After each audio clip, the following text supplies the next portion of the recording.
അന്ന് മുഴുവൻ അവളുടെ മനസ്സ് നിറയെ കൃഷ്ണനായിരുന്നു. സർവം കൃഷ്ണമയം.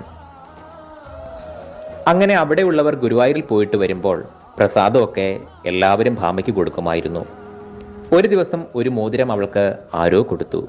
ഗുരുവായൂരപ്പന്റെ ചിത്രമുള്ള ഒരു മനോഹര മോതിരം. ആ മോതിരം എപ്പോഴും വിരലിലിട്ട് അവൾ ഇങ്ങനെ പ്രാർത്ഥിക്കും: എൻ്റെ കൃഷ്ണ ഗുരുവായൂരപ്പ, എത്രയും വേഗം കണ്ണൻ്റെ അടുത്ത് എന്നെ എത്തിക്കാൻ അനുഗ്രഹിക്കണേ. ഒന്ന് കാണാൻ, ഒരു തവണ കാണാൻ എനിക്ക് കൊതിയാവണു കണ്ണാ. നമ്മുടെ ഉണ്ണിക്കണ്ണൻ, വെണ്ണക്കണ്ണൻ, കാർമുകിൽ വർണ്ണൻ, കള്ളക്കണ്ണൻ, മായക്കണ്ണൻ ചിലപ്പോൾ അങ്ങനെയാ. ഭക്തരെ ഒരുപാട് പരീക്ഷിക്കും, ഭക്തരോട് കുസൃതി കാണിക്കും.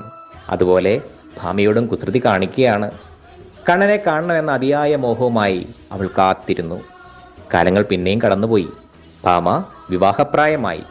വിവാഹാലോചനകൾ ഇല്ലത്തുള്ളവർ അവൾക്ക് വേണ്ടി അന്വേഷിക്കാൻ തുടങ്ങി.